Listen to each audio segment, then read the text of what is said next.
Historical properties. We all know them, we all see them. Many of you have lived in them and have worked in them. Historical properties, we believe, bring positive infrastructure into cities, helping cities handle and herd large populations of people around dense metropolises. Now handing it off to Mike. With that, we give you the Keating Plaza and Keating Commons, our solution to transform the God-tier site into a new, vibrant, and exciting hub for the city of Keating while still maintaining this historic identity. Hi, I'm Mike. I'm Paul. And behind me are Nick, Anthony, Kyle, and Michael, and we're Phoenix Properties. We're really excited to get started on this presentation and talk a little bit about our development opportunity with you. Our vision for this site is to create a dynamic, mixed-use property in the heart of Keating through the transformation of an iconic building into a modern live, work, and play environment. We plan to provide the city of Keating and its visitors with a new breath fresh of air in one of its most important hubs. Our vision, live, work, and play. Our slogan is live comfortably, work confidently, and play in style. Playing in style. We based our retail section off the Chelsea Marketplace in New York City. This is perfect for a father taking his family for ice cream on the way to the pier, or as a businessman going to get a drink. Our live on the top left is 63 residential units. These units we're using to capitalize off of Keating's growing population, growing workforce, and rising average household median incomes. And on the top right, we have our work environment, which is centrally located, yet private, fostering productive thought. Basically, we believe our property is a living, breathing economic organism. We bring in people, retail, rents, and foster a competitive retail environment. So before we delve into the details of our development, I just want to kind of give a brief overview of the site, where it's located, and some problems we've seen with it. So in terms of the site itself, we're in a prime location right in the center of Keating, surrounded by the mall, the train station, and the Keating Civic Center. We're also 4 blocks away from the beach and are right along a major artery for pedestrian traffic in Brook Avenue. As you can see, though, there are some problems with access, and then in addition to access, we have a problem with parking and entitlements. So our problem with access is we're kind of awkwardly located. Our site's outlined in yellow there, and our access right now is actually right off Brook Avenue. So what we see a problem with is that lane is actually possibly going to be a 1-lane street.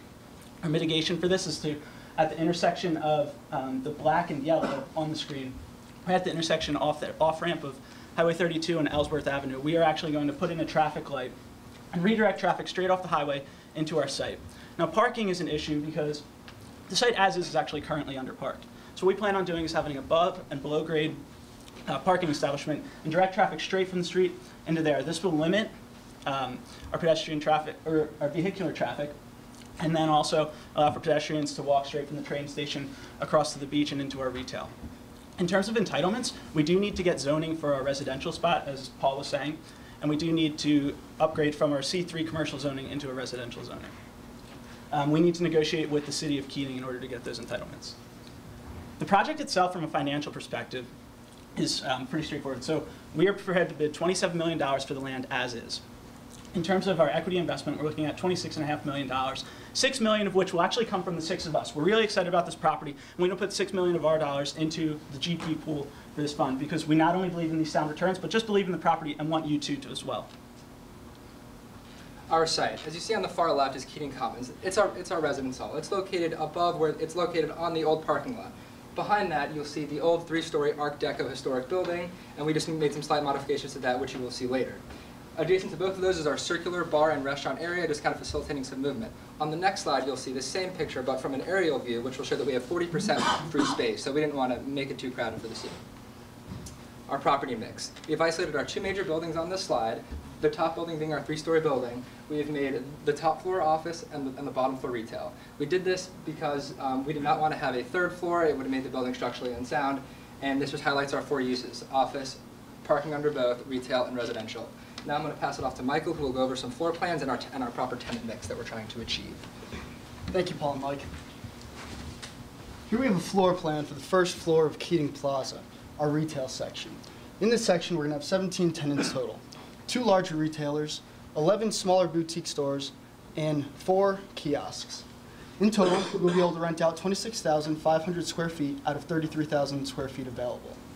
Now, despite the fact that we're located across from a mall, we're not looking to duplicate their bland, vanilla tenant mix that you typically see. We want our stores to be cool, edgy, hip.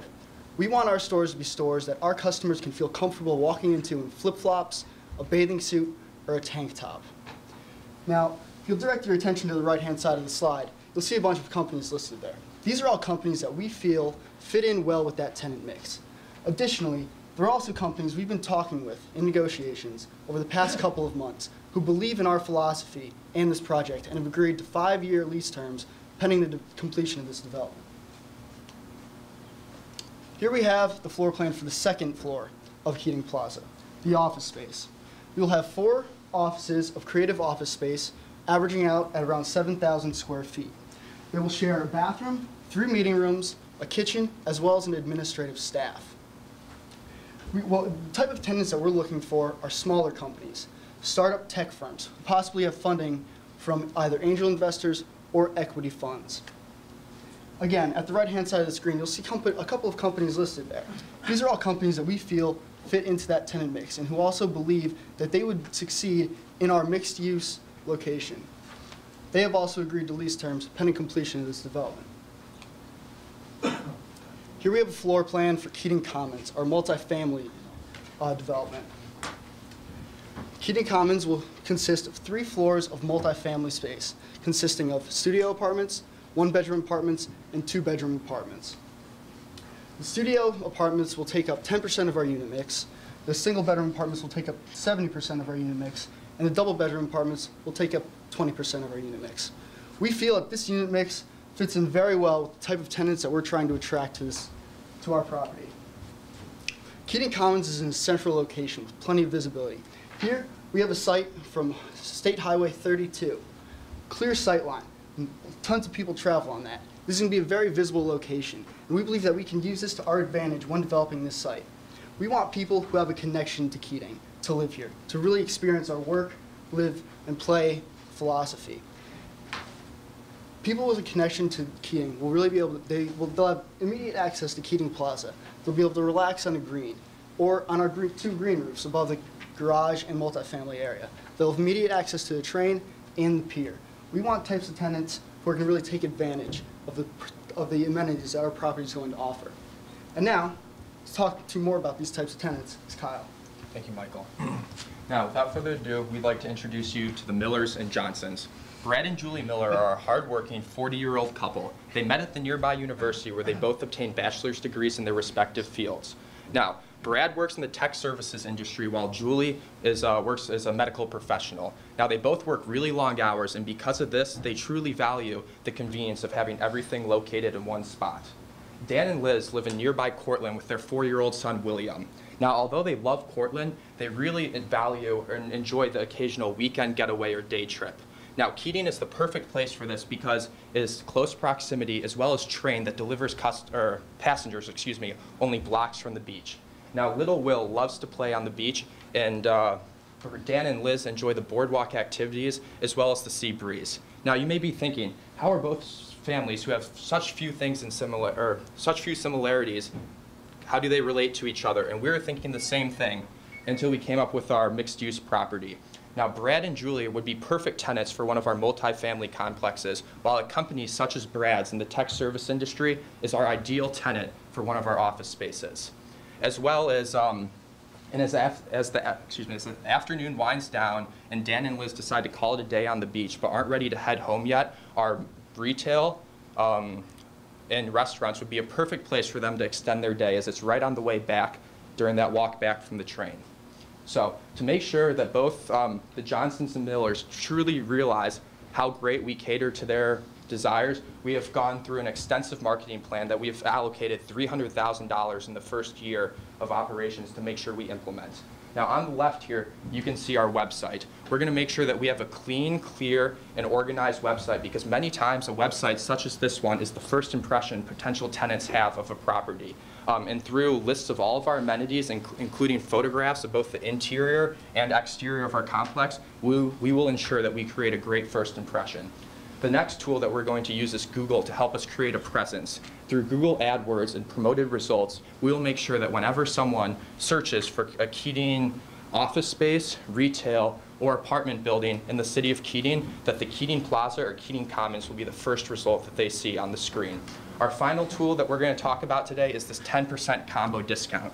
This applies to anyone who works in our office space as well as lives in one of our apartment complexes. The 10% discount will apply to anyone, or will apply to that apartment rent.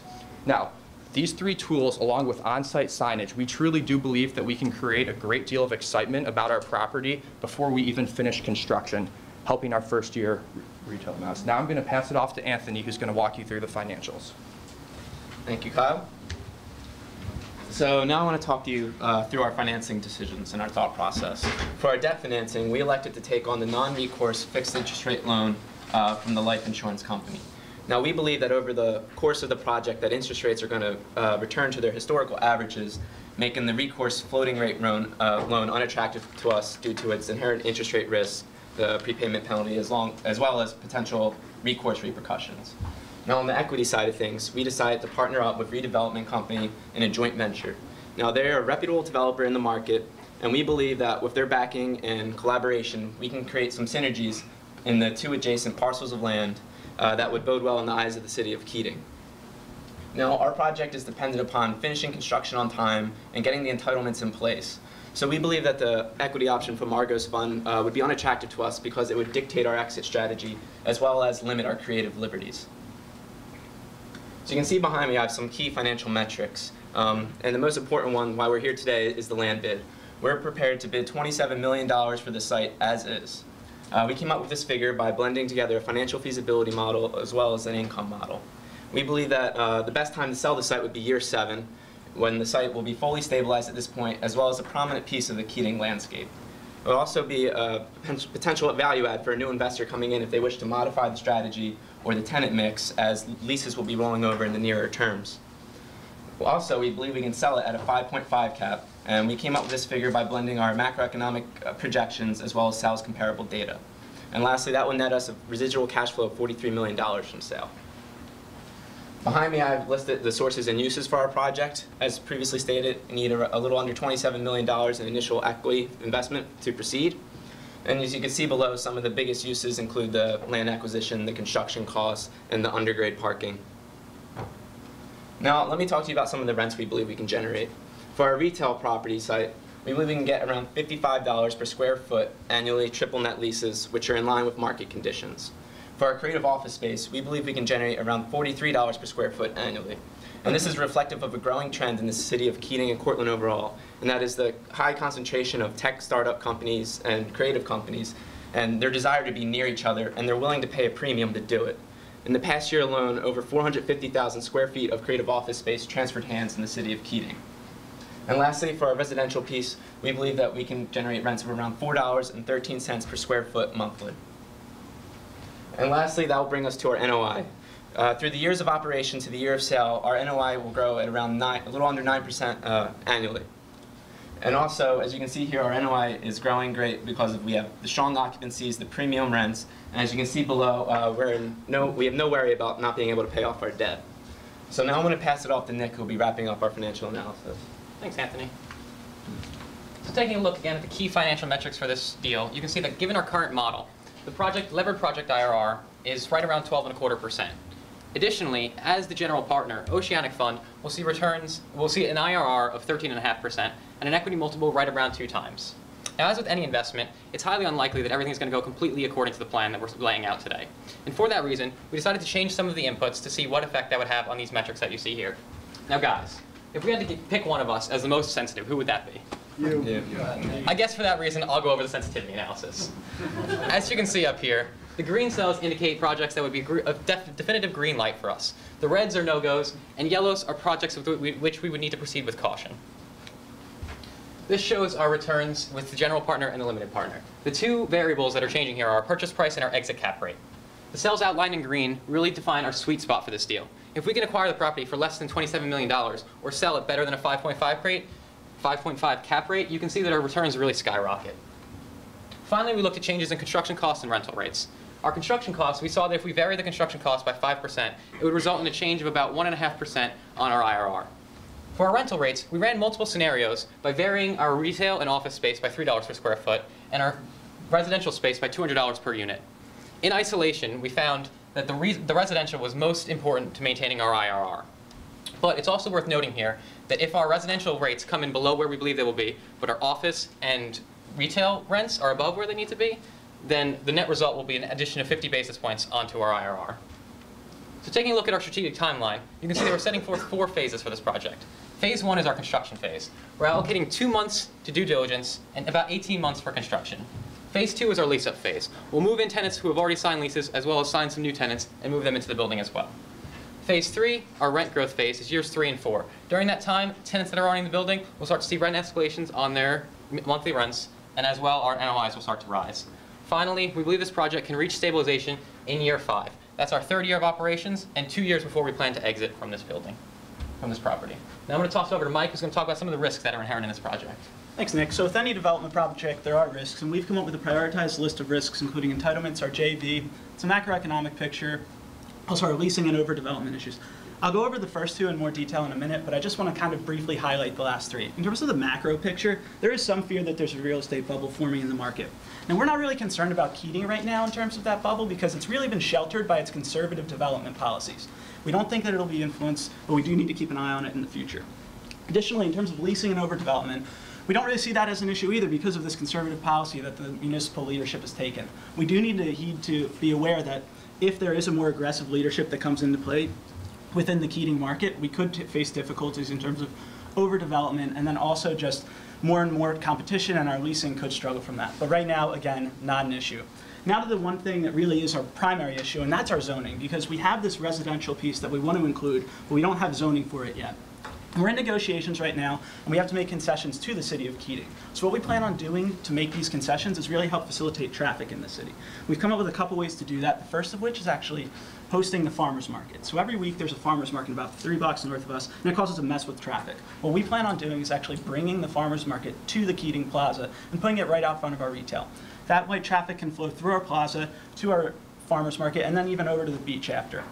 I think this will be a great way to help facilitate pedestrian traffic and help slow up clogs on the traffic with vehicles. Additionally, and with our parking and the traffic arrangement that I spoke about earlier, in terms of how we want to put a traffic light at the exit of the off-ramp, Highway 32 and at the intersection with Ellsworth Street, we think that that will help facilitate vehicular traffic, not throughout the city, but concentrated right into our parking garage and then into maybe the JV's parking garage, which I'll talk about in a minute. So we think that this risk in terms of the zoning isn't really too big of a risk, as we're already in negotiations with the city and have a plan in place to help facilitate traffic. In terms of the JV, we really think that the benefit to the JV we chose to do with replacement will come about through the synergies that can be created between our properties. We think that our property can play off their property and theirs off ours. The main reason that we want to do this is to help facilitate that traffic and help the city of Keating see its long-term vision, which is to help pedestrians be able to get around the city, as it is a bustling hospitality center in the county, I guess, of Portland. In terms of helping to facilitate the traffic, we plan on opening the tunnel between our 2 sites, and then I've recommended that we actually have the replacement property build a hospitality, like a hotel arrangement, something like that, and a permanent parking structure. That way it can take advantage of the bustling hospitality industry within the city of Keating, and then also help with the parking that we have seen. Now, replacement company's on board with us and we're ready to go, so we're hoping that we can get this deal done. And for a quick recap of our deal, I'll pass things back over to Nick. So just to wrap things up and really drive home our main points, I'm going to briefly summarize our development plan for this deal.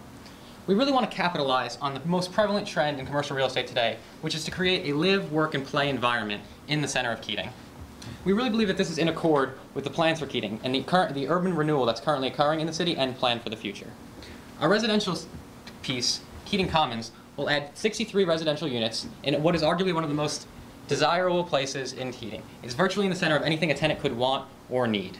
Our second piece, Keating Plaza, will attract tech companies to our creative office space, as well as capitalize on the increasing pedestrian traffic along Rourke Avenue. It'll be the perfect destination for someone to stop by and do some quick shopping or grab a quick bite to eat on the way to and from the beach, pier, and the train station.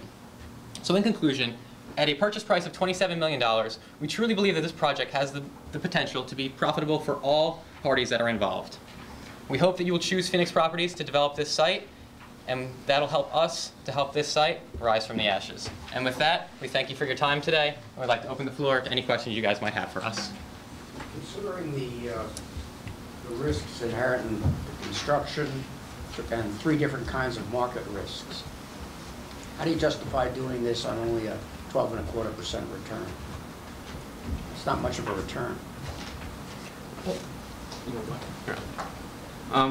Well, we thought we were looking at historically what our fund tries to generate in returns for our investors, and we think that this site was more in line of what our past performance is, and we do have a kind of conservative model. We believe our rents could probably do a little bit better than what we are, but we wanted to have the most competitive bid out there because we really want this site. So that's why the returns are around what they are, but we really did that to get the best bid, or to put up the most money to get the bid and have the site. You'll never know. It's right around 10.3%. I thought I heard you say that you were willing to close on the site unentitled at $27 million. Is that accurate? How long do you think it's going to take you to get the entitlements to complete this project? Yeah, well, we've already been in preliminary discussions with the township, and we're hoping that we can have construction in less than a year from the bid. One of the important components of the project is you have this live, work, play concept. And you've integrated three different key types of real estate types of development. Did you contemplate the integration of a office element into your project in particular, onto your sites, which might go to the question of enhancing your internal rate of return as well and enhancing your prospects for getting the bid, A, and B, you've got to have something to offer the city to make it compelling for them to want to entitle your property as well. What are your thoughts about that? There actually was, the office component was the second floor of the... No, hotel, I'm sorry. Hotel. Okay. Actually, we decided that we would do the JV with the replacement company in hopes that they would put a kind of parking structure in a hotel so we kind of feed off each other. Since we already have a permanent residency and retail, we figured hotel and retail would kind of go together, so we didn't explore the hotel option simply because of the replacement, doing the JV with replacement. Plus, for our site specifically, I mean, we had to keep the structure there. I feel like it would have been too hard to kind of redevelop a hotel in that odd shape, the odd parcel of land that we have as well. Proper parking for a hotel would have been difficult. As he said, the site was already underparked, as was given. Participating with replacement on the hotel development on the other side? No, we will not, but that would be a stipulation that would be agreed upon through our joint venture. God Sears had expressed interest in leasing 10,000 feet in the new development. You guys aren't including that in your analysis. Why did you dismiss that? We dismissed it because we evaluated the option and we thought that God's Here site didn't really fit into our plan, right? They're a big department store type and we're looking for the more boutique kind of retailer. And I mean, obviously, we have the space. We have like 2 blocks of 4,500 square feet and we could maybe have God's Here's come in if they're, I mean, it's an unproven new retail concept that they want to do. So we don't want to have a tenant in our building that may not be able to hold their... It's too risky. Yeah, it's too risky. How does 27 million comp out relative to competitive land comps in the area over the last couple of years? We don't actually have the figures on. We don't have raw land comps, but we had sale comps for retail and office space.